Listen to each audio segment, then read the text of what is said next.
Bonjour à tous. Je suis heureux d'être présent ici. Le maire de Mascouche ne pouvait pas être au sommet, donc je me suis dit que je vais venir le voir. C'est une petite blague.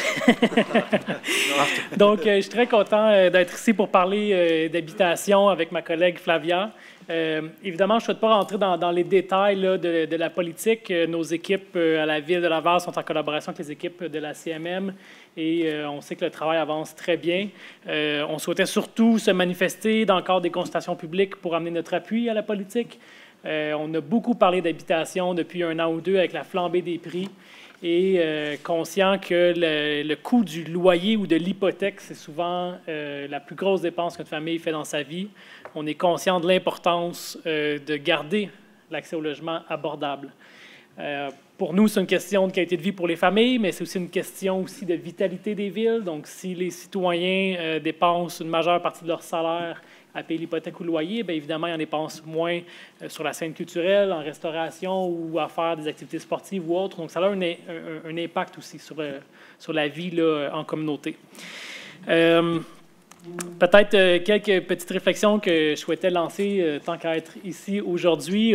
Dans les grands principes, on a parlé, la CMM a un fonds, donc toutes les villes du Grand Montréal contribuent à financer le logement social et cet argent-là ensuite est redistribué aux différents projets. Il faut s'assurer que toutes les villes du Grand Montréal vont être capables, vont avoir la même capacité de faire lever des projets.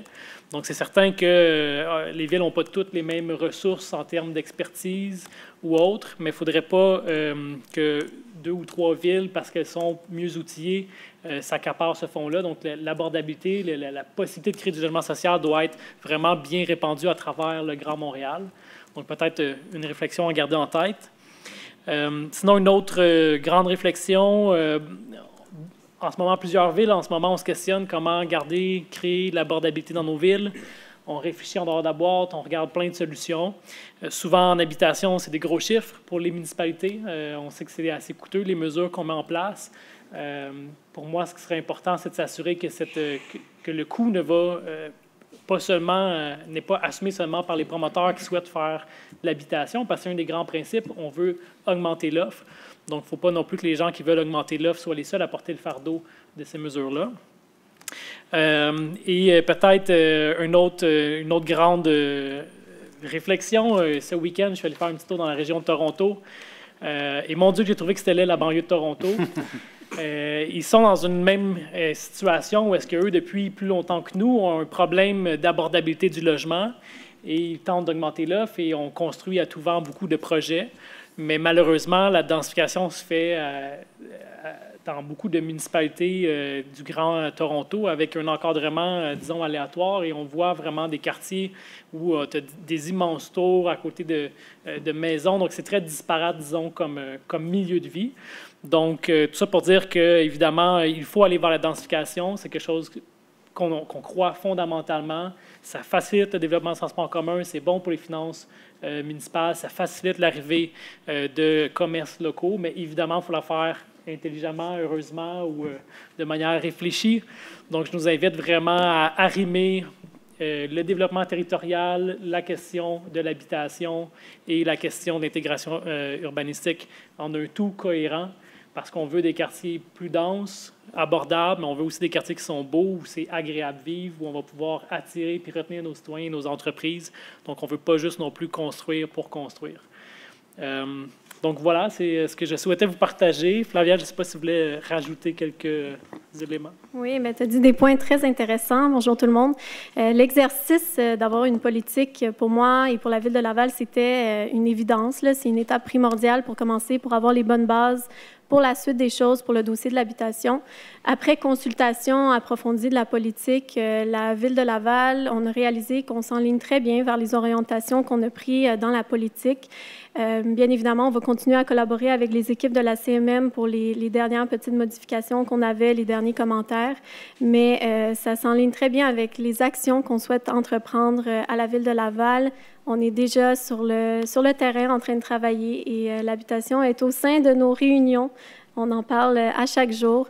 Donc, on souhaitait absolument faire part de notre appui à cette politique.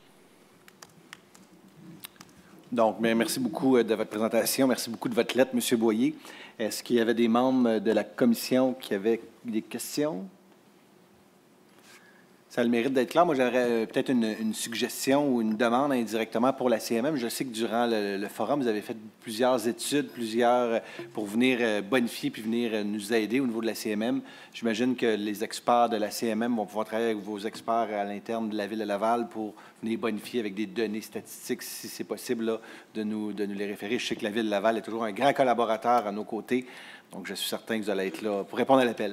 Oui, avec plaisir. On a certaines études, là, entre autres, qui ont été commandées, donc on pourra partager ça. J'en ai parlé avec Massimo, donc avec plaisir. Bien, merci beaucoup de votre collaboration. Oui, allez-y. Est-ce que le micro, ça fonctionne? Ça fonctionne. Ah, bon Dieu. J'ai compris, est-ce que le métro? Non, le métro. Excusez. J'ai dit, il est encore à Montréal. Allez-y. Oui, le métro fonctionne en ce moment. Il n'y a pas de panne sur aucune des lignes. Je voulais en profiter. Parce que à votre collègue, et puis également à mon collègue Tabarra à côté de moi, on l'avait dit à huis clos, mais on tenait à féliciter Laval et Longueuil pour la tenue du sommet il y a 2 vendredis. Alors, c'était vraiment une initiative vraiment formidable, une initiative qui, je pense, qui va faire des petits.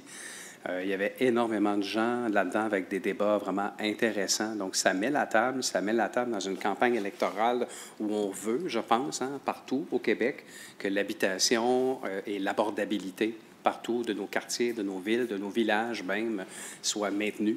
Je pense que c'est une richesse qu'on a au Québec d'être une des provinces où c'est encore vraiment abordable, l'habitation.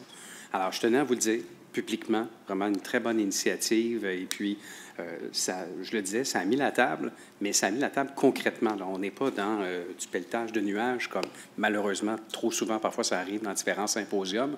Là, on était vraiment orienté vers des solutions concrètes, des gens qui faisaient réfléchir, mais qui amenaient des solutions. Dans chacune de nos villes, ça a allumé les gens. Nous, à Montréal, on travaille fort en matière d'abordabilité. On a pu s'alimenter également des gens que vous aviez amenés sur place. Donc, énorme merci aux 2 villes. Merci beaucoup. Merci, puis je renvoie l'appareil. Il y a eu une très bonne collaboration de toutes les villes, de la CMM. Donc, je suis content de voir que c'est un sujet qui est vraiment à l'agenda de tous. Et même qu'on ait pu avoir des débats aussi de société sur la place publique, entre autres par rapport à la densification. On sait qu'au printemps, pendant une bonne semaine, ça a fait les manchettes. Ce n'est pas un sujet sexy, mais c'est un sujet qui est fondamental, dont on doit parler. Donc, je pense qu'il y a un momentum à saisir en ce moment au niveau de l'habitation. Et la fiscalité aussi. Absolument. Densité, fiscalité. Absolument. Mais merci beaucoup de votre leadership dans ce dossier-là avec Catherine Fournier de la Ville de Longueuil. Est-ce qu'il y avait d'autres questions? Bien, je vous remercie beaucoup. Merci à vous et je vous laisse avec ma meilleure pour la commission. Merci. Alors, merci beaucoup. Pour continuer dans ce momentum, j'invite maintenant la Ville de Terrebonne, qui est représentée par M. Sylvain Perron, qui est conseiller à la direction générale, et Mme Nathalie Lepage, conseillère municipale, à venir présenter le mémoire.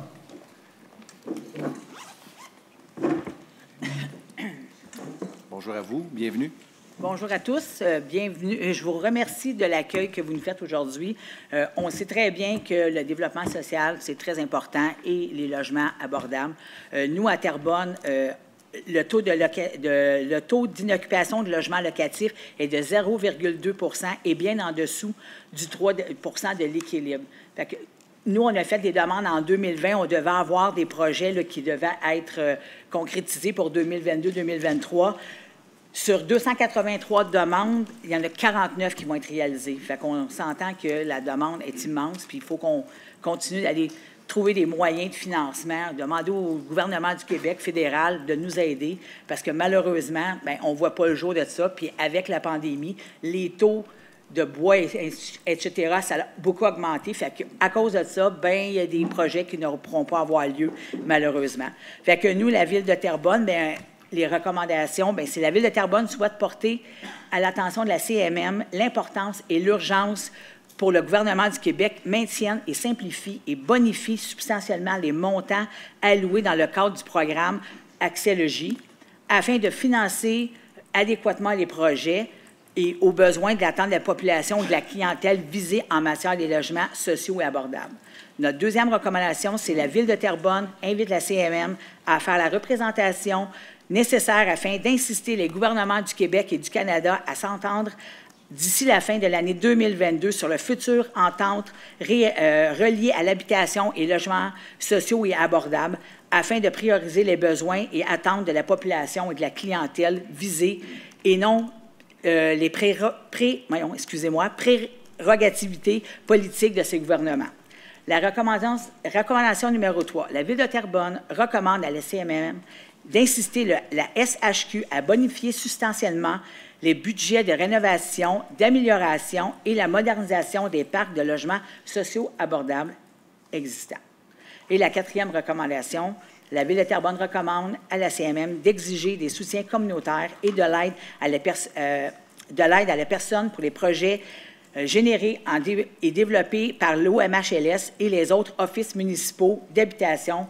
Et on insiste à faire la représentation nécessaire afin que les institutions gouvernementales, comme les centres intégrés de santé et services sociaux, prennent leurs responsabilités en matière du soutien communautaire et social. Je laisse la parole à mon collègue, M. Perron. Merci, Mme Lepage. Monsieur le Président, bonjour. Messieurs, dames les commissaires. En fait, peut-être terminer simplement sur 2 éléments, suggestions constructives, comme on dit. Et là, je fais référence à la section 3 de notre mémoire, remarques préliminaires. À l'effet que, et M. Yaduni en a fait référence, la politique s'inscrit dans une continuité, notamment celui du plan de 2015-2020, c'est le plan d'action métropolitain, oui, pour le logement social et abordable. Il y avait aussi un plan d'action qui avait été fait sur l'horizon précédent, 2008-2013. On aurait trouvé intéressant, certainement instructif, aussi instructif d'avoir peut-être un bilan des objectifs, des actions du plan 2015-2020. On rappelle qu'il y avait 3 grands objectifs dans ce plan-là. Il y avait aussi 13 actions. Donc, comme on s'inscrit dans une espèce de continuité, puis qu'on parle ici on ne parle pas d'un plan stratégique, on parle d'une politique, mais quand même, on parle d'orientation, d'objectifs, d'action. Il aurait été intéressant de faire un retour sur les résultats, dans le fond, de ce plan-là, 2015-2020. Deuxième élément, dans la politique, on propose 41 pistes d'action pour relever les différents défis en matière d'habitation. Un peu le même principe, dans le fond, on en fait mention dans le document sommaire qui a été présenté, c'est-à-dire de prioriser les actions. 41 pistes d'action, c'est beaucoup. Donc, je pense qu'il y aurait lieu, dans une version finale, si on peut dire, d'avoir une priorisation court, moyen, long terme de ces actions-là, de ces pistes d'action, et aussi de bien identifier les rôles et responsabilités de chacun des intervenants. On sait, l'argent vient beaucoup du gouvernement fédéral, provincial. Dans notre mémoire, on fait référence à une des annonces importantes qui avait été faite à l'automne 2020, où après 2-3 ans de négociations entre les gouvernements supérieurs, on a finalement eu cette entente-là, alors que les autres provinces profitaient déjà depuis longtemps de ces argents-là. Alors, ce serait intéressant d'identifier, de pointer les responsabilités en cette matière-là, au niveau de la CMM, au niveau des villes aussi, comme le maire de Laval faisait mention. Ce n'est pas toutes les villes qui ont des ressources en matière de logement. C'est relativement nouveau, tout ça.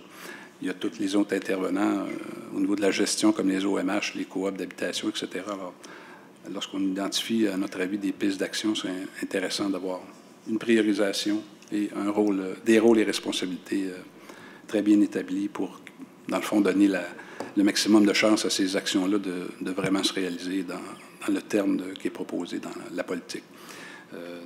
Mais ceci étant dit, on salue l'initiative de la CMM et on vous remercie de votre attention par rapport à notre mémoire. Merci. Mais je vous remercie beaucoup pour votre mémoire qui était très intéressant. Donc, vous avez vraiment mis de l'avant vos réalités locales. Donc, c'était vraiment intéressant. Est-ce qu'il y a des intervenants qui aimeraient prendre la parole, poser des questions? Oui, allez-y. Oh, j'ai déjà parlé. Allez-y. Après. Le petit bouton ne fonctionne pas. Oui. Allez-y, M. Dorin, puis il fonctionne. Allez-y. Est-ce que mon petit bouton fonctionne? Oui. Oui, c'est bon. Excellent. Dans votre mémoire, vous parlez de dresser, dans le fond, tout un portrait de ce qui a été en lien avec le PAMSLA, donc, qui a eu lieu, donc 2015-2020, puis vous dites qu'il n'y a pas nécessairement de bilan. Vous parlez d'un bilan qui devrait être fait avec les objectifs, reddition de compte. Quelle forme ça pourrait prendre pour vous qui serait pertinente? T'sais, puis est-ce qu'on devrait faire du chemin là-dessus ou c'est vraiment un exercice qui est tout simplement vraiment de reddition de compte?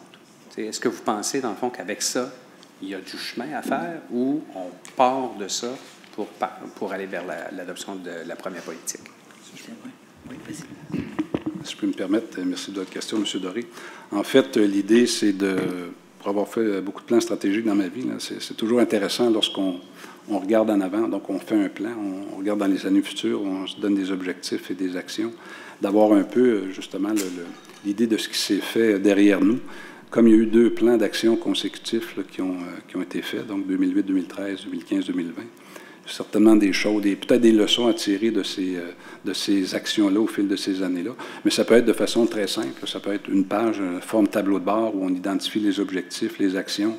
Est-ce qu'on a réalisé les choses à 80 à 20 à 100 Est-ce qu'on a appris des choses de ça? Est-ce qu'on a développé des outils pour mettre en place ces actions-là qu'on peut réutiliser dans le futur? C'est sûrement des choses qui ont été faites, j'imagine, à la CMM, mais ça aurait été intéressant, certainement instructif, d'avoir ce portrait-là très succinct des actions passées en matière de logement et d'habitation. Okay. Donc, dans le fond, sous question, Monsieur le Président. Allez-y. Ma question, c'est parce que j'avais accroché un peu sur l'exhaustif.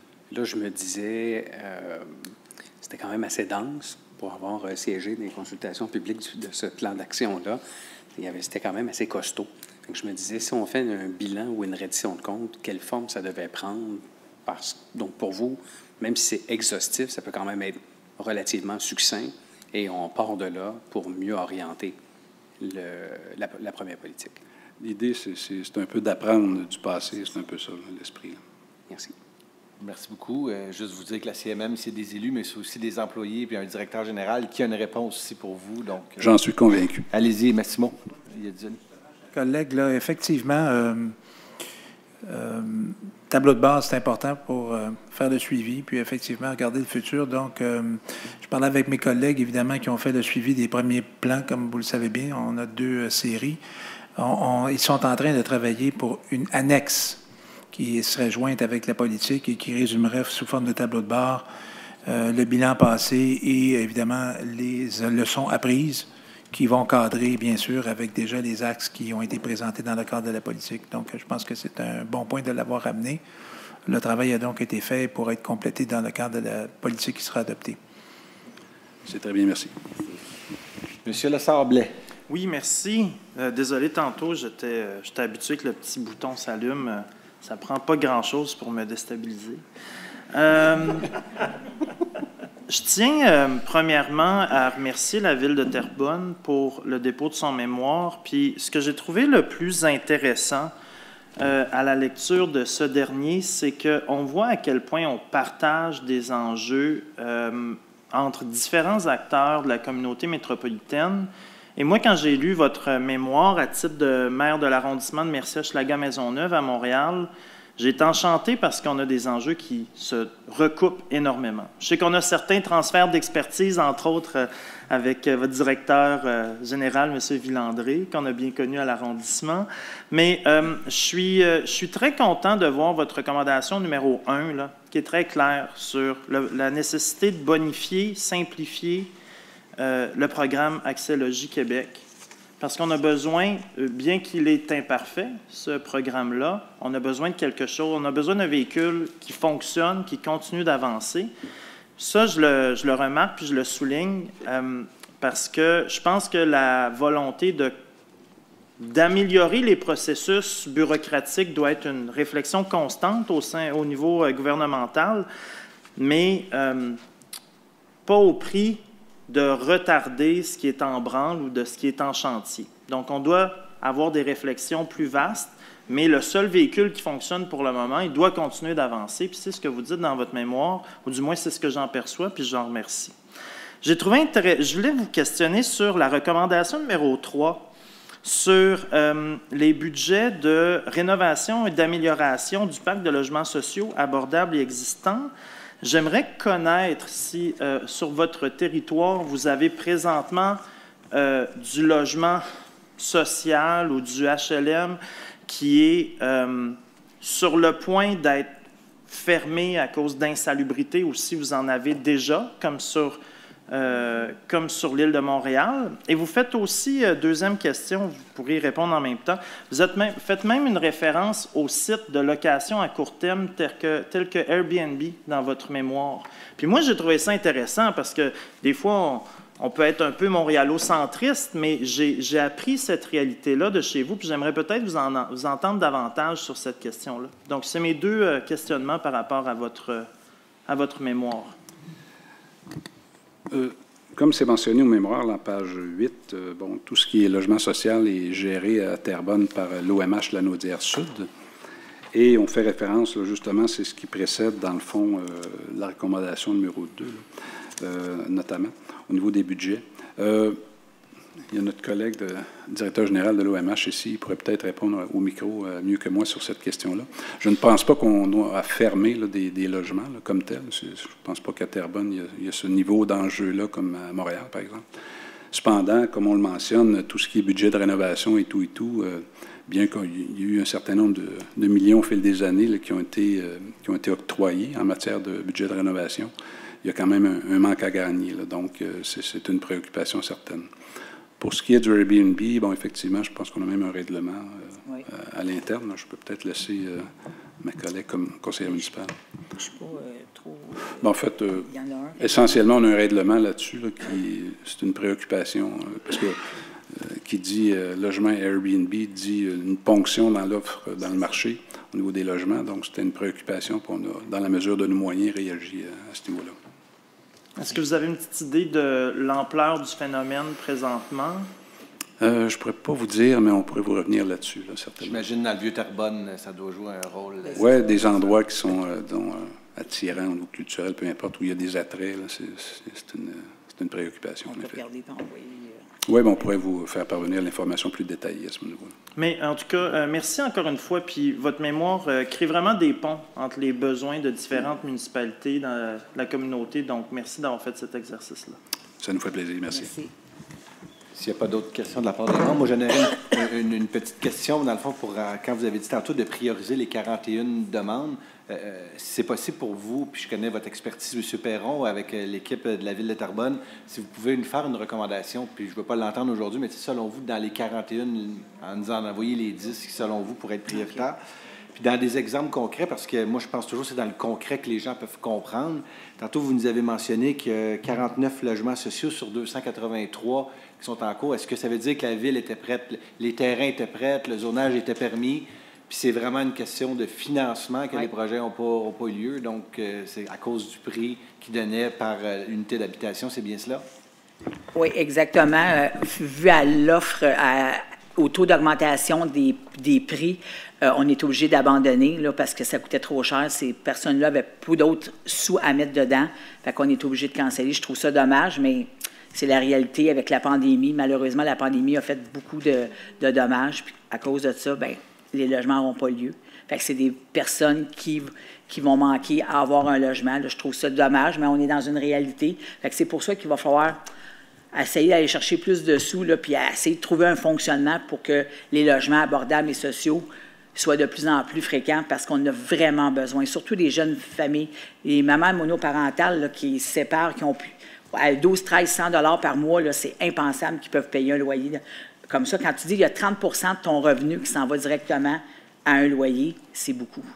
Mais localement, la job était faite, là, dans le sens que les terrains étaient ciblés, le zonage était mis. Donc, c'est vraiment une question de financement. De financement. Parfait. Merci. Est-ce qu'il y avait d'autres questions? Madame? Merci beaucoup pour votre mémoire. C'était super intéressant. Alors, maintenant, on inviterait M. Serge Desjardins à venir présenter le mémoire de la MRC de l'Assomption.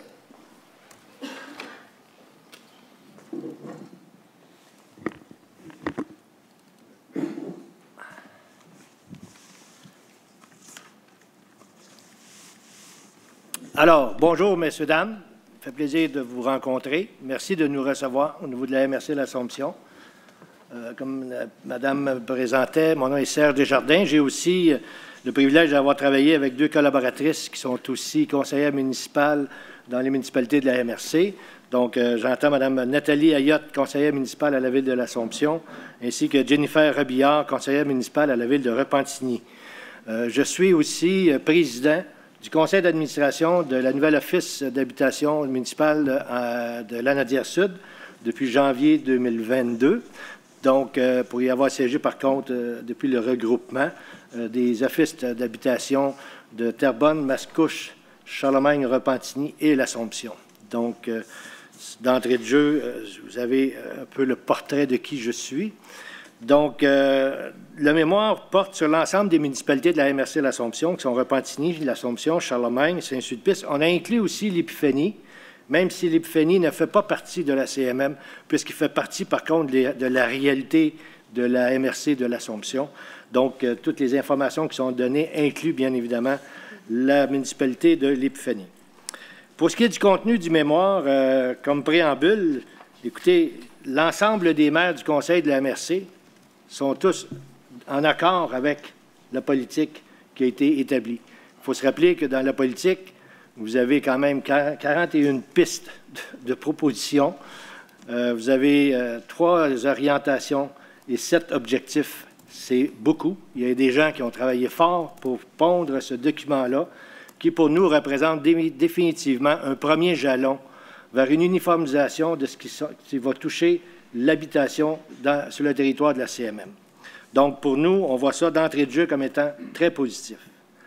L'État, vous avez aussi dans le mémoire, on vous a présenté un bref état de la situation du logement sur le territoire de la MRC. Comme vous pouvez vous rendre compte, il y a des municipalités qui sont plus vulnérables que d'autres, ils ont des poches de pauvreté. Donc, le logement social dans ces municipalités-là, d'entrée de jeu, prend une importance capitale. C'est clair. Donc, pour faire du logement social, il faut se doter d'outils, de moyens, de processus d'affaires qui sont fluides, qu'on est capable de travailler en collaboration avec les acteurs du milieu, privés, gouvernementaux, que ce soit fédéral, provincial, municipal, MRC, Alouette, tous les acteurs qui peuvent aider à contribuer à mettre sur pied le plus de logements sociaux pour aider les gens qui sont en position de vulnérabilité. C'est bien évident que la MRC de l'Assomption est tout oui là-dessus et continue à déployer les efforts pour y arriver. On s'est permis humblement de formuler quelques commentaires et recommandations sur la politique d'habitation de la CMM en tentant d'apporter un éclairage ou des choses qui peuvent bonifier un peu les pistes que vous avez développées au niveau de votre politique. Je ne ferai pas la lecture, vous l'avez tous faite, j'en suis conscient. Je vais essayer d'y aller par des éléments de principaux enjeux que nous, on a retenus qui serait bon qu'on porte à votre attention. Donc, au niveau d'un enjeu qui nous apparaît comme étant crucial, c'est la prévisibilité. Donc, pour faire du développement, pour faire de la planification, il faut être en mesure d'avoir de la prévision, de qu'est-ce qui s'en vient. Et là, on parle de prévisibilité en termes de financement. Trop longtemps, on a attendu après les confirmations de budget, confirmation de le fédéral, le provincial. Vous savez, les gens sur le terrain là, qui sont dans le besoin, les chicanes fédérales, provinciales, pour eux autres, là, ça ne fonctionne pas. Ça leur prend des actions concrètes et on pense qu'il faudrait avoir une plus grande prévisibilité en termes des financements quand on parle de logement social. Il y a bien évidemment aussi, mon prédécesseur de la Ville de Terrebonne en a parlé brièvement, concernant les budgets adéquats pour la rénovation et le maintien du parc immobilier. Là, je mets mon chapeau de président du conseil d'administration de l'OMHLS pour vous dire que dans l'ensemble des immeubles qui sont contrôlés par l'Office, nos immeubles sont quand même en très bon état. On a quand même investi au cours des 4 dernières années tout près d'entre 6 et 7 millions en rénovation majeure, donc ce qui nous a permis de remettre notre parc immobilier pas mal à jour. Donc, théoriquement, des unités de logement avec du plywood d'un fenêtre, vous n'en avez pas sur le territoire de l'Office municipal d'habitation de Lanaudière-Sud. Concernant un autre principal enjeu, on parle d'amélioration. Mais amélioration, pas nécessairement de bâtiments, je viens d'en parler, mais amélioration des processus d'affaires. Pour nous, là, c'est vraiment aberrant de voir le temps que ça prend pour avoir, à partir du moment où on dépose un projet, d'avoir une réponse. Et là, je vous donne un exemple concret qu'on a vécu, nous, à l'Office d'habitation, puis que ça a impacté une des villes, qui est la ville de Terrebonne, puisque le projet était dans la ville de Terrebonne. On a déposé un projet en 2018 pour un 23 logements de volet 3, excusez.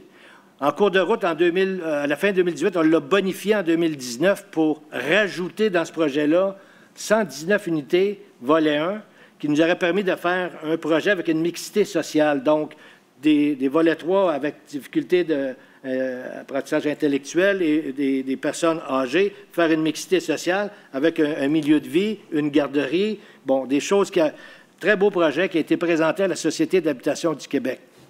Ça a pris 2 ans à la Société d'habitation du Québec pour nous dire que notre projet était coupé de 119 unités et que l'on devrait avoir seulement 23 unités, volet 3.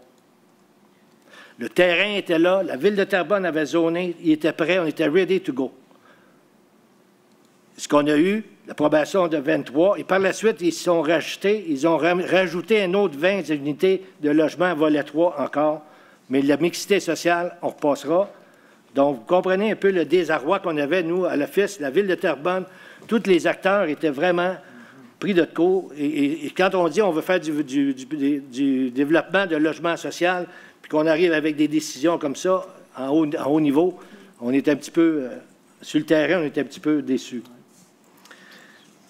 Donc, bien évidemment, si on réussit à alléger les procédures pour l'approbation de projets, c'est bien évidemment qu'on se dote, on va avoir inévitablement une augmentation potentielle de projets réalisés. Ça, c'est clair. Si on a plus d'autonomie qui est accordée aux principaux acteurs pour dédier au développement de logements social et abordables, ça aussi, c'est un facteur important. Les offices d'habitation viennent à peine d'être autorisés à être reconnus comme des organismes de soutien au développement. On n'a pas les moyens, on n'a pas les budgets pour acheter. Le pipeline au niveau du développement est vide. Il n'y a pas de projet dans le pipeline. Pour avoir fait du développement immobilier pendant 30 ans, je peux vous dire qu'un pipeline vide, là, on se trouve un autre job. C'est clair? Parce que ça prend des projets, il faut les identifier. Donc, pour ça, je parlais tantôt de prévisibilité. C'est important, la prévisibilité. Est-ce qu'on peut avoir des sous, des budgets pour au moins travailler avec en pré-développement? Des projets pour les ficeler comme il faut, ça peut prendre entre 6 mois, 12 mois, 15 mois, 18 mois. Tous ces frais-là, ni les municipalités ont les revenus pour absorber ces coûts-là, pas nécessairement les ressources humaines, les ressources financières. Donc, vous voyez, là, le développement, là, quand ça arrive sur le bureau au niveau de la Société d'habitation du Québec, tout est ficelé en principe. Mais du temps 1 aller jusqu'à temps qu'on présente final, il peut s'écouler 2 ans, des fois 3 ans. Mais ça, c'est tous des coûts il y a quelqu'un qui les absorbe, ces coûts-là. On n'est pas certain que notre projet va être approuvé. Je viens de vous dire en faire la démonstration. On s'est fait couper 119 unités. Tous les soft costs qui ont été engendrés par ces projets-là, on n'a pas été compensés. Donc, théoriquement, ça crée de l'incertitude, ça crée de l'insécurité au niveau des gens qui sont en mesure, sur le terrain, les municipalités, entre autres, de pouvoir partir puis avancer. Si on avait un budget récurrent, dédié pour le développement et les redditions de comptes se feraient en temps et lieu, les municipalités pourraient d'ores et déjà planifier en avance, pourraient prévoir, pourraient s'asseoir avec les principaux acteurs du milieu, pourraient faire en sorte que chacun des municipalités, si c'est possible, de se doter. Il y a des terrains vacants, parfait. Est-ce qu'on peut prévoir du logement social, etc.? Oui, parfait. Et là, c'est proactif. S'il y a le droit de préemption, je vais en parler tantôt, c'est un point important, le droit de préemption donné aux municipalités pour qu'on puisse déjà s'asseoir et dire, ce secteur-là, on avait prévu du logement social, la maison est à vendre ou le bloc est à vendre, on est capable d'aller le chercher, chose qu'on ne pouvait pas faire jusqu'à tout récemment. J'ai parlé du support financier pour les frais de prédéveloppement. Ça, c'est clair que ce serait pour moi une façon d'aider les municipalités et les acteurs du milieu à accélérer le développement de logements sociaux. Parce que les municipalités, quand on parle de moyens financiers, la principale source de financement des municipalités, la taxe foncière. Est-ce qu'on va taxer les citoyens pour faire du développement de logement social en plus? Pas certain. disons que chacune des municipalités a leur capacité. Ce n'est pas tous des municipalités qui sont en effervescence. Il y a des municipalités qui sont plus restreintes. Donc, est-ce qu'on pourrait avoir des budgets éventuellement dans notre planification pour acquérir des immeubles, des terrains vacants, pour les dédier au développement de logement social? Ce qui nous permettrait encore d'avoir au moins des actions concrètes. On parle aussi, dans notre mémoire, du soutien aux intervenants sociaux communautaires, qui est très important. Pour vous en parler, à l'Office, on a trois personnes qui travaillent au soutien communautaire. Ça nous en prendrait peut-être 6 pour répondre aux besoins. Parce que les besoins sont là. Quand on rencontre les gens, il y a des gens qui sont démunis, on les rencontre, qui sont vraiment vulnérables. Ces gens-là ont besoin d'aide. Des fois, c'est des personnes seules. Ce n'est pas tout le monde qui va aller les voir à chaque jour. Des intervenants socio-communautaires qui sont là s'assurent du bien-être des gens, des familles, des personnes seules, des personnes âgées. Mais encore là, on n'a pas de budget suffisant pour embaucher du personnel. Donc ça, pour moi, c'est quelque chose qui est important. Monsieur Desjardins, je voudrais m'assurer qu'on ait le temps pour les commissaires de poser des questions parce que ça file. Donc, en fait, je terminerai par un autre enjeu, j'ai fait allusion un peu, c'est au niveau de la législation, réglementation, que ce soit le droit de préemption, modification de la loi sur l'expropriation, les rénovictions, le code du logement dont fait référence votre mémoire, votre politique. Ce sont tous des choses, selon moi, essentielles qu'il faut travailler puis continuer d'avancer là-dedans. Mais merci beaucoup. On voit que vous avez une réalité terrain. On voit que vous prenez ça en cœur. Donc, merci beaucoup de votre implication que vous faites pour l'ensemble des gens qui hébergent chez vous. Est-ce qu'il y a des gens qui auraient des questions? Monsieur Tabarra. Ah, pas besoin d'allumer. Bon, voilà. Je suis habitué à Longueuil. Vous saluerez Serge Geoffrion de ma part. Écoutez, tout d'abord, merci encore une fois, comme l'a dit Guillaume. J'aimerais savoir, parce que dans votre MRC, vous avez des municipalités de taille très disparates. Puis vous avez la ville de Terrebonne qui a les reins probablement un peu plus solides, qui est capable d'encaisser. Je ne pense pas qu'il y ait une municipalité très, très riche au Québec, là, mais la ville de Terrebonne est quand même capable d'encaisser certains coûts comme ceux-ci. Mais j'imagine que les plus petites municipalités dans votre MRC, eux, doivent hésiter même à aller de l'avant avec des projets comme ceux-ci, étant donné les aspects financiers puis les délais et la prévisibilité que vous avez mentionnés. Est-ce que vous sentez une immense différence entre les plus petites municipalités et les grandes municipalités, ou la volonté est pareille dans à peu près tout? En fait, la volonté de répondre aux besoins est la même, sauf que les moyens pour y arriver ne sont pas les mêmes, ce qui met un frein, dans certains cas, à du développement de logement social. Et puis, on regarde un peu ce que le FAC a fait au niveau de transporter un peu de responsabilité sur le privé. On ne peut pas demander au privé de s'occuper de tout, de résorber cette problématique-là. Donc, définitivement, les municipalités plus fortunées ont probablement moins d'embûches ou plus de facilité, soyons positifs, là, plus de facilité à absorber ce genre de coûts additionnels-là. Mais c'est évident qu'il y a des municipalités qui n'ont pas les moyens. Merci.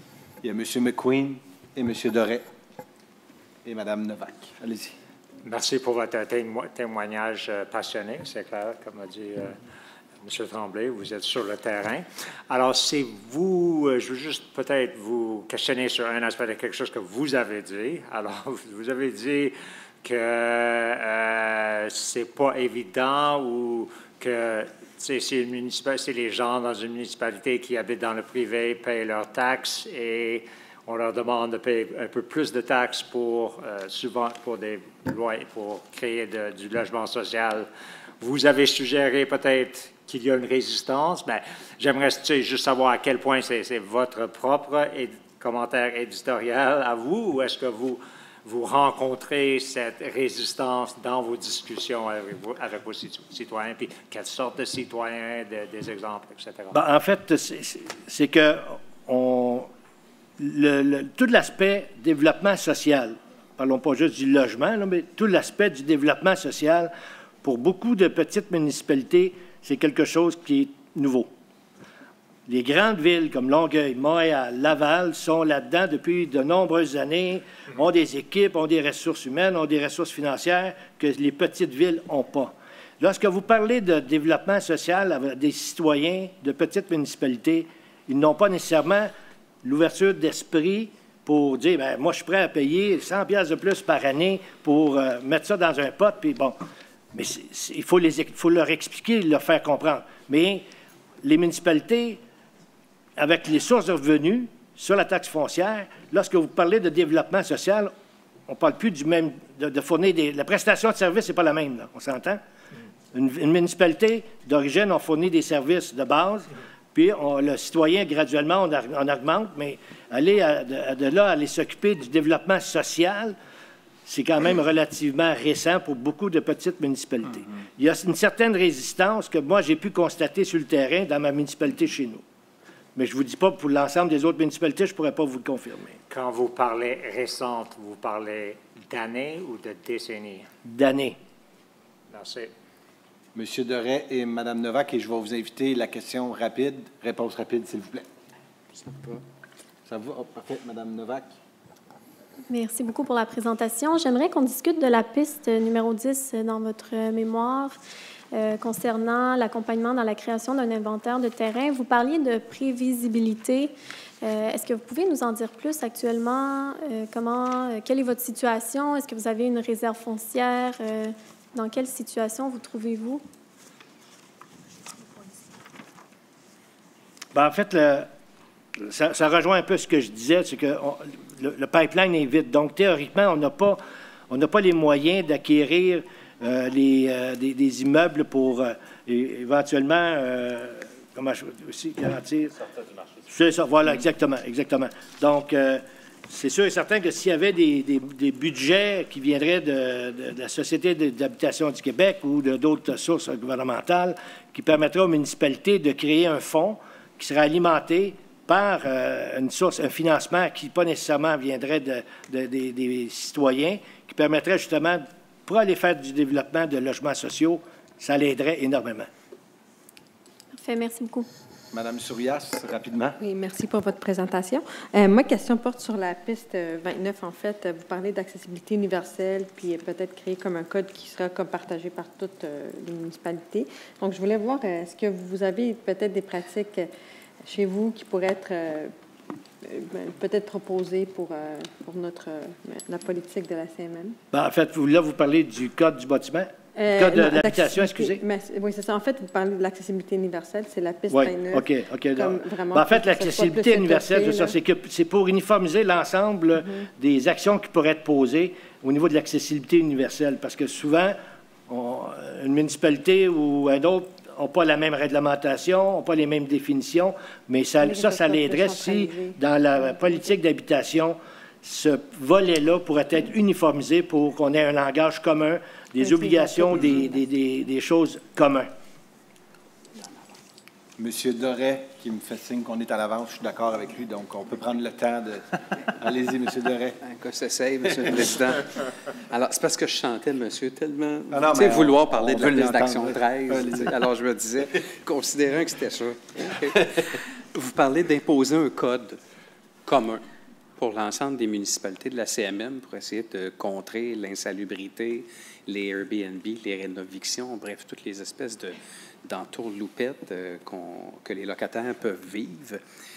Est-ce que, considérant que toutes les municipalités sont vraiment différentes, qu'elles ont des enjeux vraiment différents, nous, on le voit d'un arrondissement à l'autre, là, on a 19 arrondissements à la Ville de Montréal, et les réglementations d'urbanisme, ça relève même de chacun des arrondissements. Fait qu'imaginez, là, on a 82 villes dans lesquelles la Ville de Montréal est séparée même en 19 réglementations différentes. Est-ce que, dans le fond, pour vous, si on faisait les représentations gouvernementales pour s'assurer que les pouvoirs soient remis à toutes les municipalités de façon égale pour s'attaquer à ces affaires-là, on aurait une solution ou pour vous, c'est vraiment s'assurer d'avoir les pouvoirs législatifs qui feraient en sorte qu'à l'ensemble de la CMM, on aurait un code commun? C'est pas tout à fait la même affaire, mais on veut contrer les mêmes choses. Mais d'entrée de jeu, moi, je vois le code de logement un peu comme le code du bâtiment du Québec. Quelque chose qui définirait le carré de sable et les règles de base, qui seront théoriquement pour assurer que les logements soient justement éviter l'insalubrité, etc., puis qu'on applique les mêmes normes. Puis ça pourrait être pas amendé, mais ajouter certaines règles par municipalité, lui permettre d'être plus sévère, moins sévère, mais pas moins sévère que le code, mais au moins il y aurait un cadre commun pour l'ensemble des municipalités de la CMM, puis je le verrais même au niveau du Québec aussi. Donc, ce serait un cadre commun et qui serait adaptable d'une municipalité, disons, à l'autre, voilà, en fonction des réglementations. Tout à fait. Donc, je vais faire le Denis Turcotte de moi-même. Moi, j'en ai une dernière pour vous. Je m'en gardais. Demain matin, vous êtes en charge de tout ce qui s'appelle l'habitation. Qu'est-ce que vous feriez rapidement demain matin pour créer du logement? Parce que vous êtes dedans, là, vous êtes dedans tous les jours. Là. Moi, je veux vous entendre là-dessus. C'est quoi? Qu'est-ce que vous mettriez de l'avant vite pour avoir du logement rapidement pour tout? Je vais vous dire 3 lettres. PSL. OK, mais en 15 secondes. Okay. Je vous écoute. Je vais vous donner un exemple concret. J'ai une dame, une personne dans une municipalité qui mobilité réduite, Alouette, tout, OK? Elle est classée au niveau des normes de chez nous, de l'Office d'habitation. Elle s'est trouvée un locataire qui est prêt à signer une entente pour un PSL. Le loyer demandé versus le loyer médian accordé disqualifie la personne. Le moyen le plus rapide, c'est d'augmenter les loyers médians du programme PSL au moment où on se parle. Parce qu'on est dans des lunes entre le loyer marchand demandé sur le marché, exigé par les propriétaires, et le loyer qui est accordé pour le calcul de l'admissibilité des gens sur le PSL. Ça a le mérite d'être clair. Y a-t-il d'autres questions? Merci beaucoup. Votre présentation, c'était super intéressant. Puis je le répète, on sent que vous vivez le terrain. Vous êtes vraiment à votre place, Monsieur le Président. Donc, merci beaucoup de votre travail que vous faites pour notre monde. Merci. Un plaisir. Merci beaucoup. Et pour la dernière présentation, j'invite maintenant Madame Patricia Lebel, conseillère municipale, et Madame Evelyne Hamon, conseillère en urbanisme de la Ville de Mascouche, à venir nous présenter le mémoire de la Ville de Mascouche. Bienvenue, bonjour.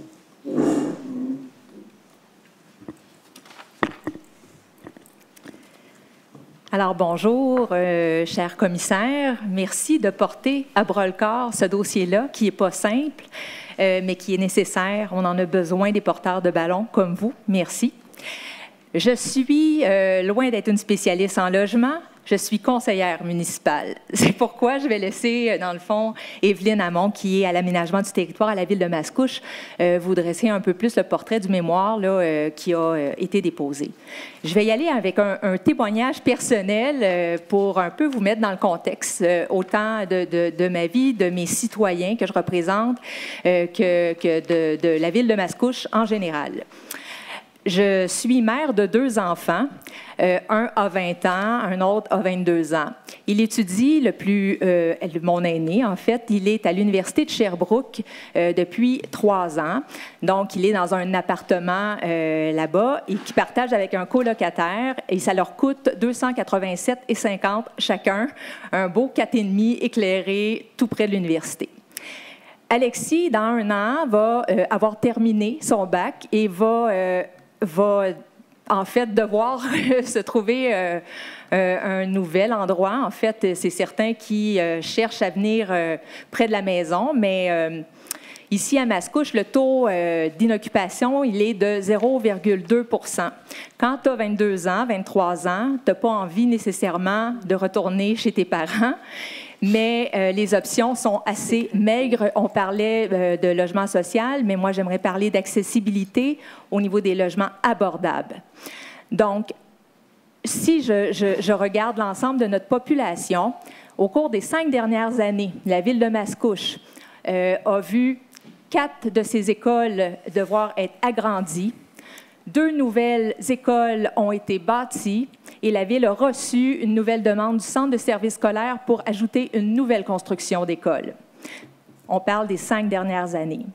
Si aujourd'hui, on vit ces enjeux-là, imaginez dans 10 ans, nos propres citoyens, nos jeunes qui sont nés ici, n'auront pas d'endroit pour aller habiter. Donc, si on veut avoir de la rétention, puis là, je ne parle même pas de nos parents, là, nos parents vieillissants, qui n'ont pas tous les moyens d'aller vivre dans des groupes Maurice de ce monde. Donc, notre tissu familial va s'éclater et on parle d'étalement qu'on essaye de réduire, mais l'enjeu, il est beaucoup plus grand que le simple logement. Il s'adresse, dans le fond, à toutes sortes de secteurs. Et je vois qu'il y a beaucoup d'embûches au niveau administratif pour pouvoir faire bouger ça. Puis il faut qu'on fasse bouger ça rapidement. Mais moi, ça m'inquiète. Donc, c'était ce que je souhaitais vous partager. Mais pour le mémoire de Mascouche, je vais laisser Evelyne, dans le fond, poursuivre. Merci, Mme Lebel. Donc, en fait, moi, je veux commencer par souligner à quel point le projet de politique dresse un portrait exhaustif de la situation en matière d'habitation actuelle. C'est un bilan qui permet d'asseoir les bases de la politique métropolitaine de façon claire. Notre mémoire s'établit en 7 grands constats auxquels s'ensuit des recommandations. Donc, en fait, le premier point, c'est de bonifier le rôle de la CMM. C'est un peu notre recommandation phare du présent mémoire. Il est impératif, en fait, que la CMM assume pleinement son rôle de porteur de la politique. Présentement, la politique est très axée sur la sensibilisation, sur le rôle sur l'information, ce qui rend le rôle de la CMM quelque peu secondaire. En ce sens, les recommandations vont plus dans l'utilisation de l'outil du PMAD, notamment pour, il y a mention dans l'orientation 3, d'inciter la densification. L'objectif 6 parle d'établir des cibles quantitatives à intégrer au PMAD. Mais je pense que le PMAD doit inclure, oui, des cibles quantitatives, mais aussi du qualitatif. Il faut penser au milieu de vie où ces immeubles-là vont s'implanter. La densité, présentement, en termes d'acceptabilité sociale, c'est un enjeu. Donc, il faut aussi travailler à sensibiliser les citoyens pour que ces milieux-là plus denses, qu'on leur fasse comprendre que ça peut aussi être des milieux de vie de qualité. Puis je pense qu'au niveau du PMAD, il va falloir orienter aussi, inciter le développement dense parallèlement à un milieu de vie de qualité, accessibilité aux parcs, aux espaces verts, aux transports collectifs. Ça doit aller de pair, puis ça va devoir se refléter au niveau de cet outil-là dont dispose la CMM. Puis ensuite, évidemment, par principe de concordance, ça va percoler jusqu'à nous, les municipalités. Aussi, il y a la possibilité d'utiliser le règlement d'inclusion. Présentement, la CMM a déjà fait un modèle, mais ce modèle-là pourrait être en fait modulé pour s'adapter aux différentes réalités des municipalités. Je pense que le modèle actuel peut bien aller avec une municipalité de plus grand volume, mais pour les plus petites, peut-être que de gérer des unités ou d'exiger des unités à un promoteur à même son logement, puis d'en faire le suivi par la suite, c'est plus complexe. Donc, probablement que peut-être un modèle qui serait juste au niveau financier, d'aller chercher des fonds, serait plus adéquat. Deuxième point, les objectifs et les pistes d'action. Les 3 orientations qui sont émises au niveau de la politique sont très conséquentes et adéquates par rapport aux enjeux présentés. Par contre, les pistes d'action sont très orientées sur la sensibilisation, la promotion, la pression à mettre sur les différents paliers de gouvernement. Il manque un petit peu de comment y parvenir, d'actions plus concrètes, précises, mesurables. Et en ce sens, on propose de rendre justement certaines pistes d'action plus mesurables, plus tangibles en ciblant des interventions pour la réalisation de chaque piste d'action. Évidemment, ça a été mentionné aussi, je pense, par la Ville de Terrebonne. Chaque piste d'action devrait être couplée à un porteur qui sera responsable de mener à bien cette piste d'action-là, ainsi que ses partenaires, et établir également une temporalité. Donc, ça revient à établir peut-être une liste de priorisation, mais qu'est-ce qu'on doit réaliser à court, moyen et long terme? Ça devient assez important. Et si, en fait, on ne vient pas préciser les pistes d'action de façon mesurable et tangible, ce qu'on propose, c'est la mise sur pied d'un plan d'action qui accompagnera à ce moment-là la politique métropolitaine. Dans un troisième temps, la politique fait bien état de comment concilier les intérêts des besoins des locataires et des propriétaires. Je pense que tant les propriétaires que les locataires ont des enjeux financiers. Il faut trouver le moyen de concilier ces enjeux-là pour que tous et chacun y trouvent son compte. Donc, en fait, je pense que la clé réside dans une implication égalitaire entre les deux parties. Et, en fait, probablement que la CMM pourrait peut-être mettre sur pied des tables de concertation permettant d'ouvrir la discussion entre les deux parties. Maintenant, le règlement d'inclusion, je pense que c'est un enjeu au niveau des municipalités. Présentement, plusieurs tardent à en adopter parce que, bon, les ressources, les effectifs ne sont pas toujours là. Le sujet est abordé de façon très succincte au niveau de la politique. Puis je pense qu'il est important aussi d'intégrer le volet plan d'urbanisme pour adopter un règlement d'inclusion. Il est nécessaire, en fait, en vertu des pouvoirs habilitants, que ce soit inclus au niveau du plan d'urbanisme. Donc, je pense que la politique devrait en faire état et peut-être même que la CMM pourrait proposer un modèle de contenu à intégrer au niveau du plan d'urbanisme qui faciliterait le travail pour les municipalités qui désirent implanter un règlement d'inclusion puis qui ont des effectifs ou des moyens limités. Il pourrait être aussi possible peut-être d'offrir des formations ou des webinaires aux municipalités qui désirent adopter un règlement d'inclusion pour les accompagner à ce niveau-là. Maintenant, au niveau du logement abordable privé, il y a une piste d'action qui est très précise à ce sujet-là dans votre politique, qui est la piste d'action 12, qui parle de soutenir la construction annuelle de 9 000 logements abordables privés, notamment en mode locatif, et de garantir l'abordabilité à long terme. Donc, pour l'atteinte de cette piste-là, ça nécessite l'implication des promoteurs, des développeurs privés.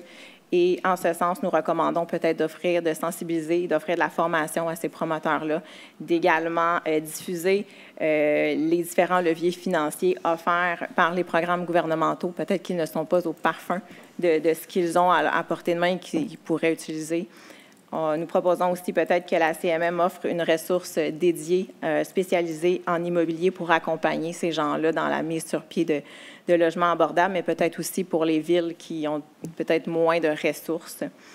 Et finalement, au niveau de cette même piste d'action-là, on parle de l'ajout de 9 000 logements, mais il n'y a pas de temporalité qui est établie. Donc, c'est 9 000 logements annuels sur 5 ans, sur 10 ans. Je pense que ça gagnerait à être précisé. Il me reste 2 petits derniers points. Je vois le temps qui file. L'implication accrue de toutes les parties prenantes. Je pense que nécessairement le succès de cette politique-là repose sur les discussions, l'implication de tous les acteurs du milieu. C'est collectivement que nous réussirons à faire la différence en matière d'habitation. Ça, c'est très important. Donc, en ce sens, nous recommandons d'accompagner la mise en œuvre de la politique par une série de consultations, de tables de concertation et de forums qui vont permettre à tous les acteurs d'échanger pour faire de cette politique une réussite. En terminant, la dernière recommandation, c'est plus au niveau du suivi et des indicateurs de performance. À la fin de la politique, il est mentionné que il y a un engagement de reddition de comptes à intervalles réguliers avec des indicateurs de performance.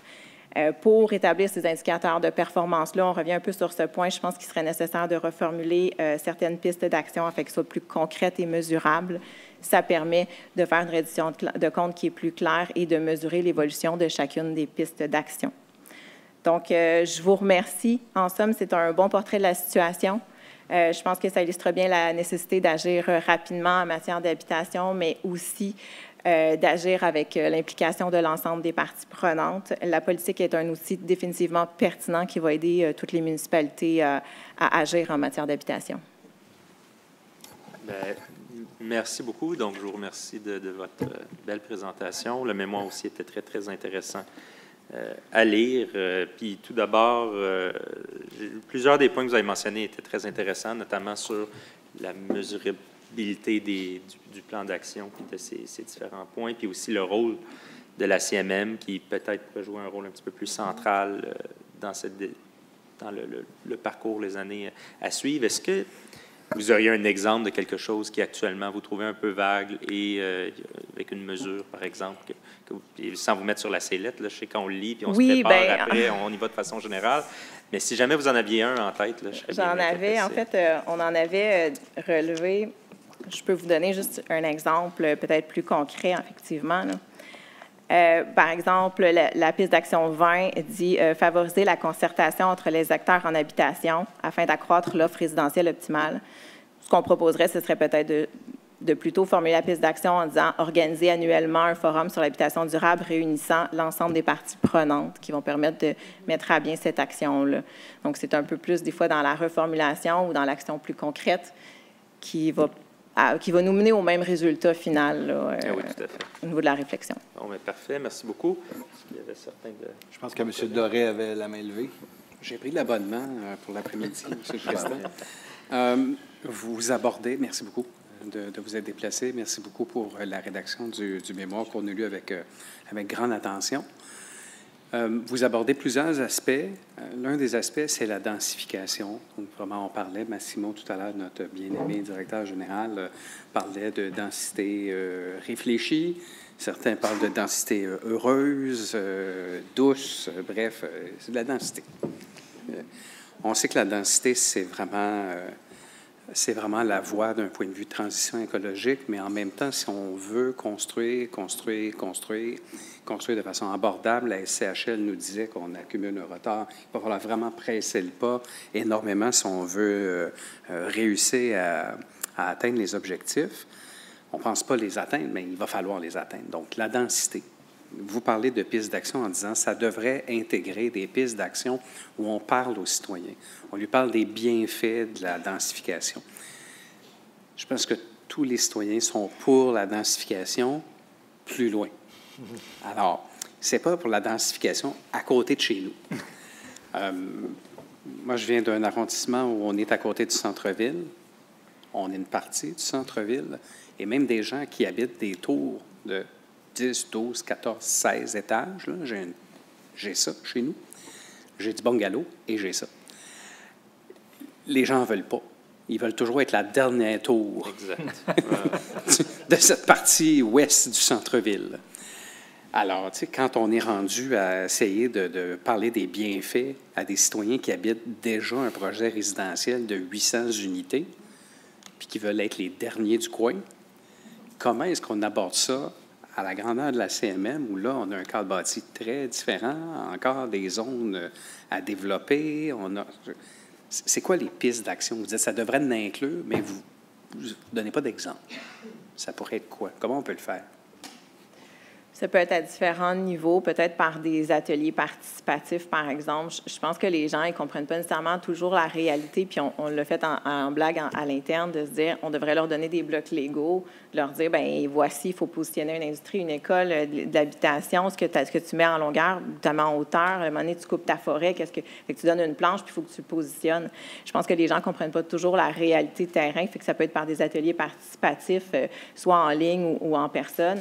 Mais je crois qu'il faut impliquer les gens davantage dans la réflexion et moins ou leur faire mieux comprendre la réalité terrain, c'est quoi, que de plutôt juste leur dire, c'est bon, voici, ça fait ça, ça fait ça. Je crois qu'il faut que les gens vivent un petit peu plus de façon tangible et que ça pourrait être un avenue. C'est sûr qu'après ça, le niveau de participation, c'est aléatoire. On peut aller chercher les gens qu'on peut aller chercher, mais si on gagne 3 personnes puis que ces 3 personnes-là en parlent à 3 autres puis qu'ils réussissent à les convaincre, tranquillement, peut-être que... Mais c'est sûr que des changements de mentalité, ça se fait sur une longue période, mais en martelant le message puis en mettant le plus d'efforts possible, on peut parvenir à un certain résultat. Là.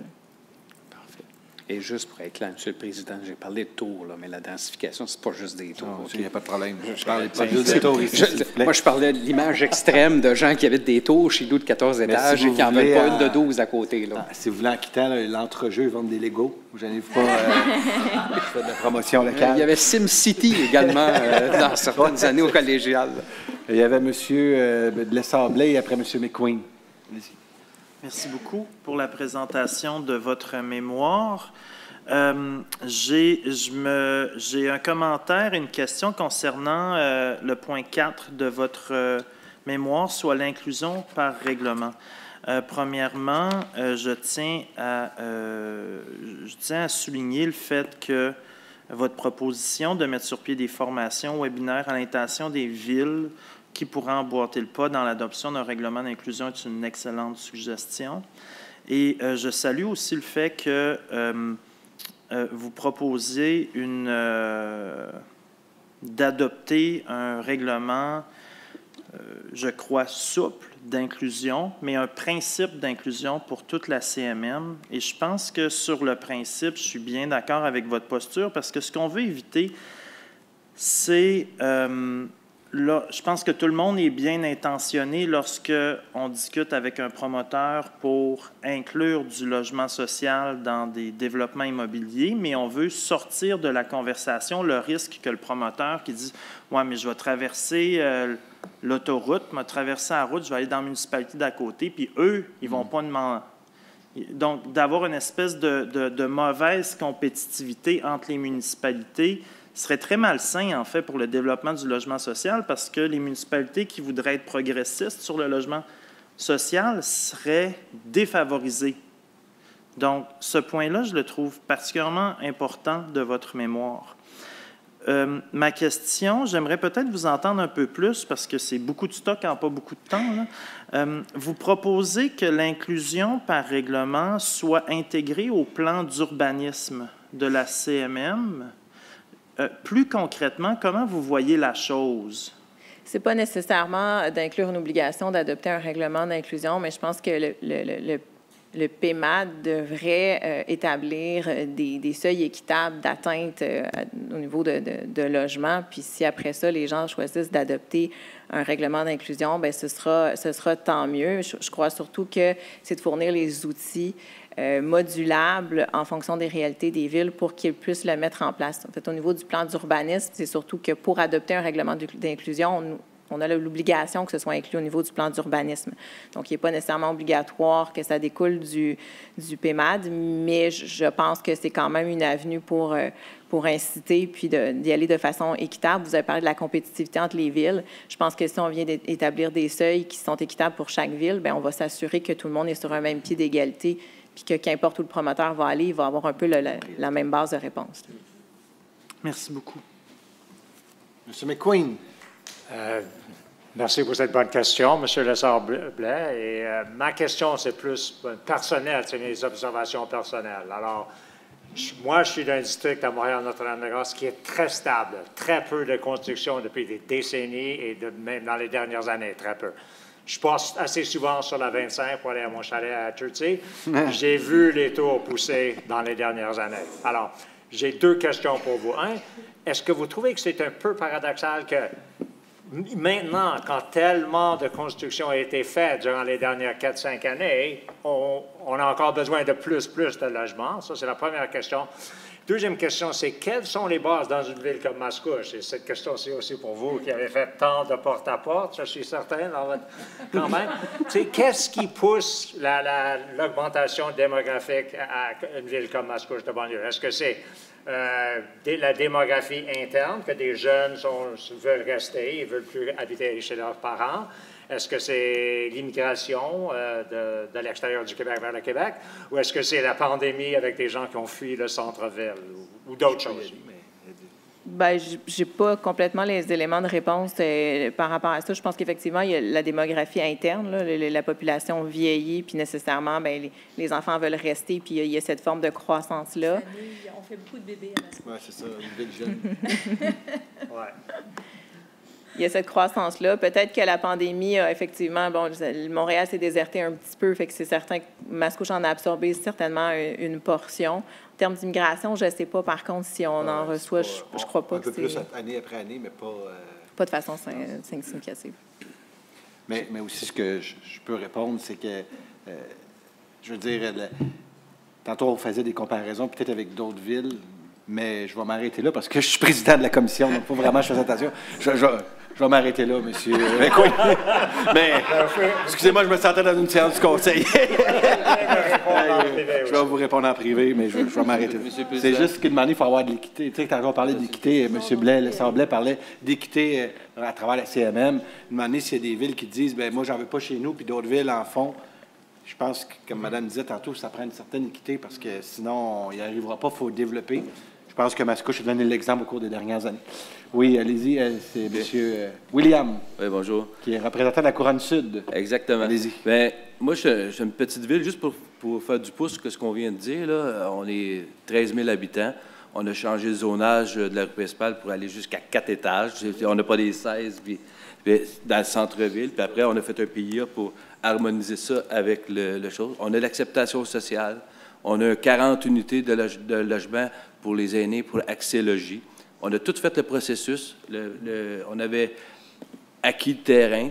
Mais le problème, c'est qu'on n'est pas capable... On est rendu aux appels d'offres, puis ça a sorti vraiment plus haut parce que les accès logis n'ont jamais été ajustés par rapport aux choses. Ils l'ont fait dernièrement. On a eu une inflation encore, fait qu'on n'arrive jamais aux choses. C'est la même chose pour les PSL. tantôt avec la maire de Terrebonne, le monsieur de Terrebonne qui disait pour l'OMH, nos PSL ne sont pas ajustés en conséquence des choses. Fait que même si j'ai tout changé ces choses-là, même si j'ai le bon vouloir, je vois que les villes ont tous le même problème. On n'est pas capable de livrer le logement abordable ou social parce que le gouvernement n'a pas mis les sous en conséquence.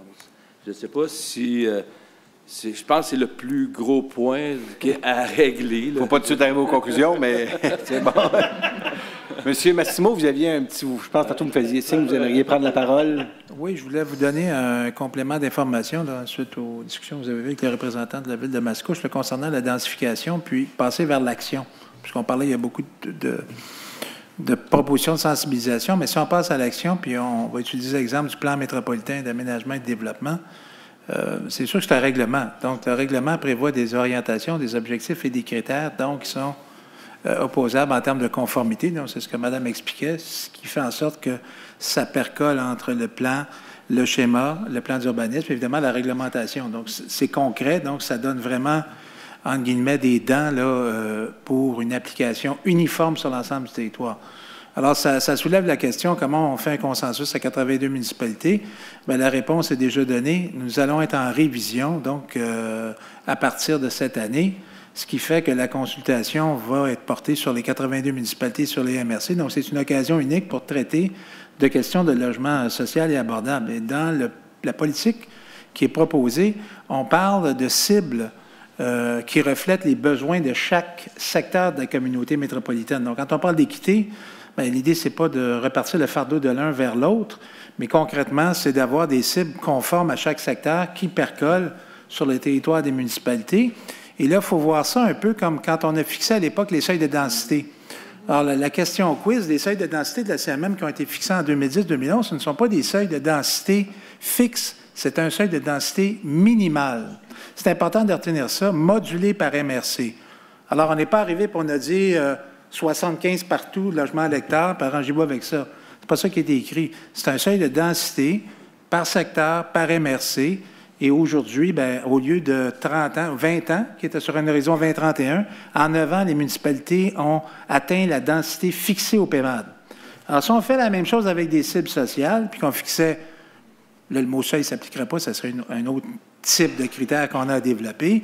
Si on se fixe des cibles de logement social pour nos 200 000 ménages qui n'ont pas suffisamment d'argent pour se loger, et qu'on lie ça avec le financement prévisible, et qu'on répercute ça dans les outils d'aménagement, bien, c'est quand même un outil assez fort pour gérer le logement social abordable sur le territoire. Les gens vont dire, bien oui, mais s'il n'y a pas d'argent. Lorsque la CMM adopte son projet de plan, il doit être approuvé par le gouvernement. Donc, le gouvernement, s'il adopte le projet de plan, en fonction des orientations gouvernementales, mais je pense qu'il est assez conscient dans les avis ministériels, quand il va envoyer ça au MAMACH et à la SHQ, la SHQ devrait normalement sortir sa calculette puis dire, ouf, là, si on lit ce qui est bien écrit là, sur chaque période de 5 ans, ça prend tant d'argent pour financer le logement social et abordable.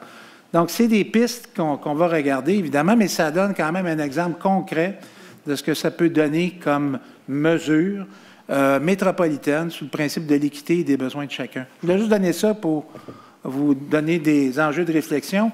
Puis, par ailleurs, pour revenir à ce que M. Doré disait, la densité de la CMM, c'est une densité moyenne à travers le monde, là. On est beaucoup moins dense que Toronto, puis beaucoup moins dense que Vancouver. Puis notre typologie d'habitation est beaucoup plus intéressante que ce qui se passe à Toronto ou à Vancouver.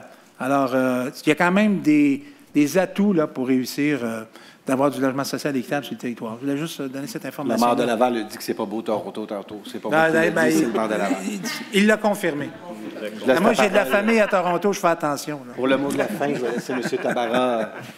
Oui, bien écoutez, en terminant, on vous remercie tous de votre temps, de votre grand travail, de votre présentation aujourd'hui. Merci. Alors, merci à tous et à toutes.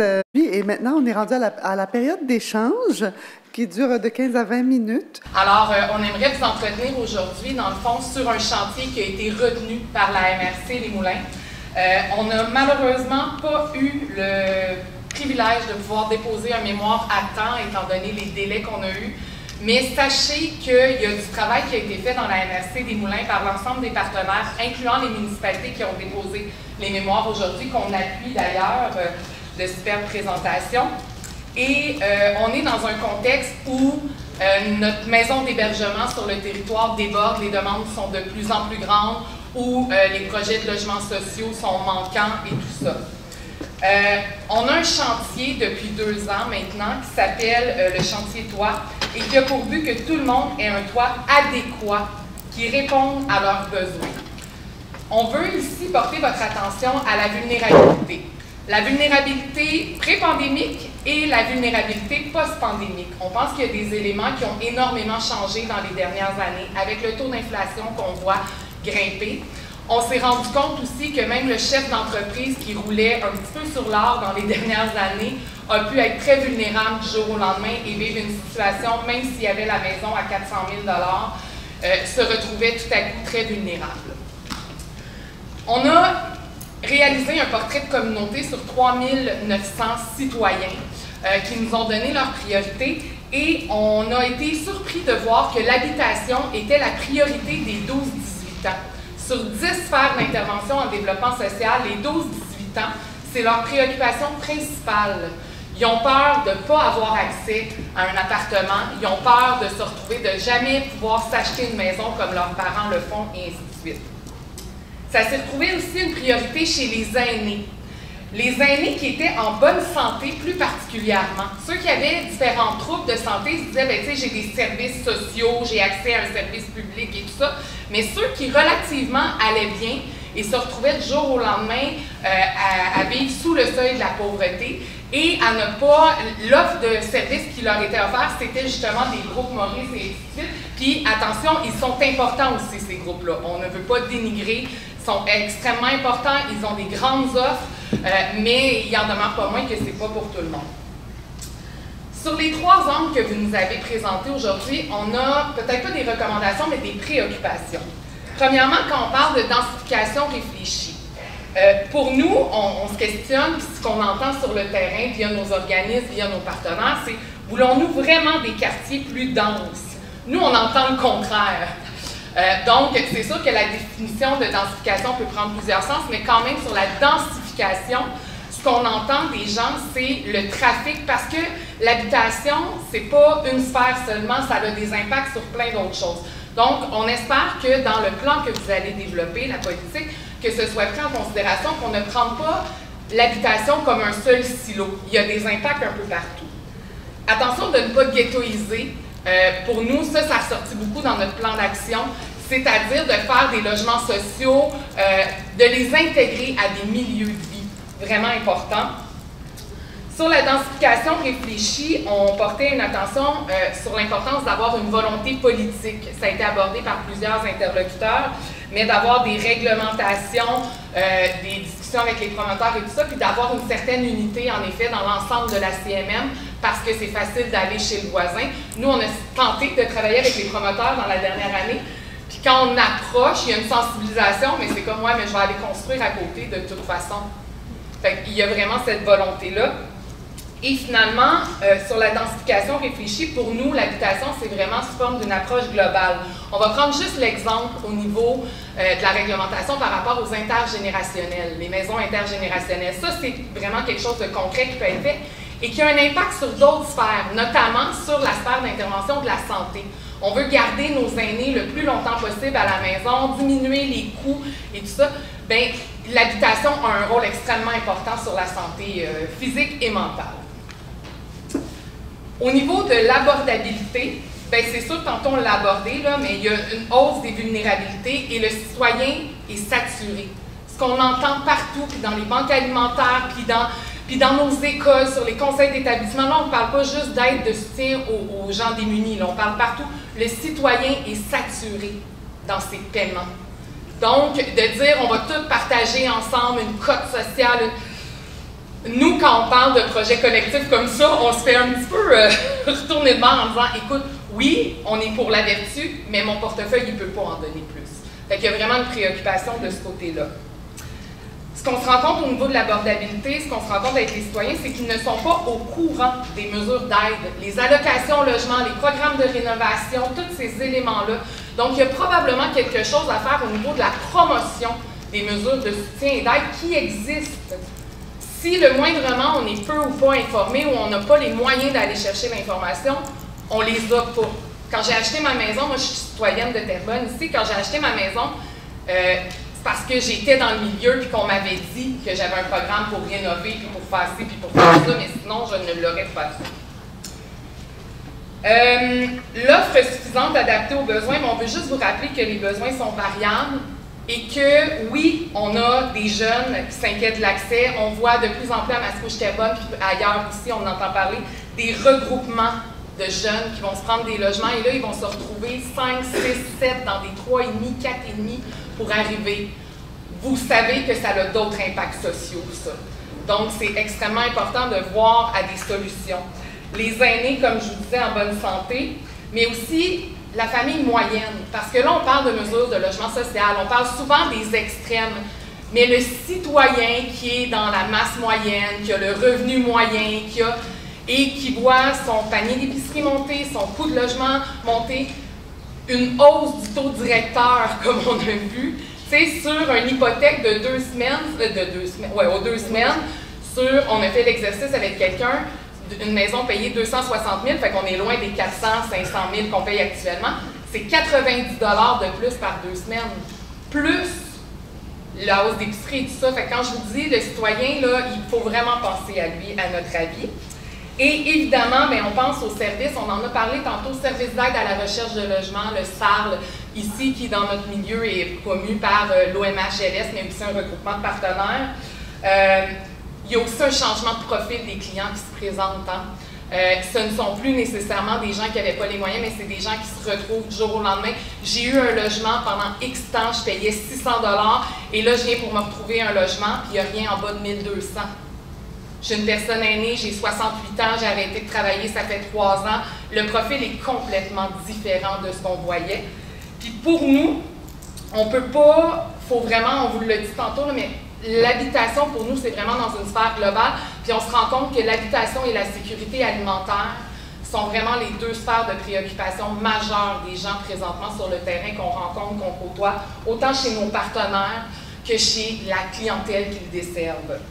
En terminant, vous avez parlé de participation citoyenne, tantôt je pense à la ville de Mascouche, on parlait des blocs légaux. Pour nous, ça référait à la technique d'impact. Donc, sensibiliser, éduquer la population aussi. On l'a fait pour le phénomène du pas dans ma cour. Hein. C'était difficile il y a quelques années d'installer, puis ce l'est encore des fois, là, mais d'installer une maison d'hébergement à tel endroit, on avait vraiment ce phénomène-là, mais quand il y a une volonté politique en arrière, puis une volonté citoyenne de sensibiliser, d'éduquer, bien, ça change les choses. En conclusion, bien, on pense que c'est nécessaire de s'unir. On vous invite dans votre plan, oui, les acteurs politiques à être là, mais à ne pas oublier qu'autour de la table, les acteurs sociaux communautaires, et je les inclus à différentes sphères, le culturel, le sportif, l'associatif, le communautaire, social, sont assurément des acteurs de prédilection pour travailler avec vous.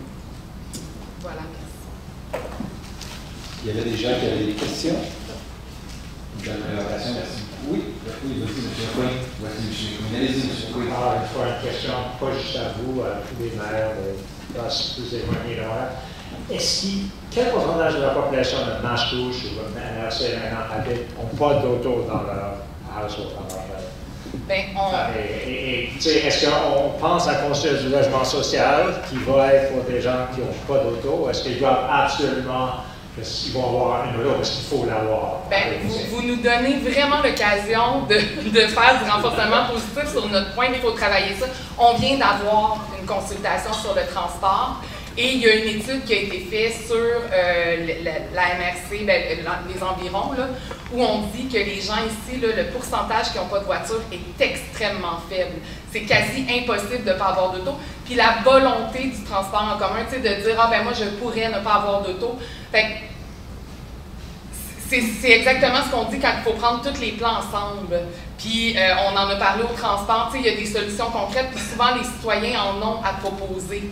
de dire, fait que vraiment, il faut prendre en compte qu'il y en a qui n'ont pas accès à l'auto, mais il faut prendre en compte aussi que la majorité doivent avoir des voitures, parce que l'étalement sur le territoire est quand même important.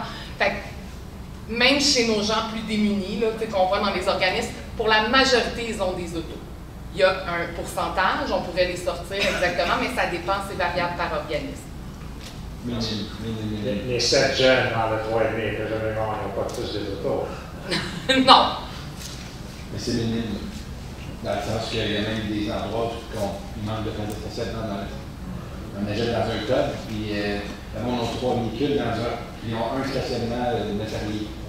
On le voit particulièrement aussi chez les familles où les enfants demeurent de plus en plus âgés. Tu sais, quand on parle d'habitation, ça aussi, c'en est une réalité. Les enfants vont partir à 25, 26, 27 ans, puis là, ils se retrouvent à partir entre 16 et 24 ans. Ils ont 5 autos à mettre dans l'entrée, mais il y a une réglementation qui dit que tu peux pas. Ça fait partie aussi de l'habitation, ça. Des beaux défis. Merci beaucoup.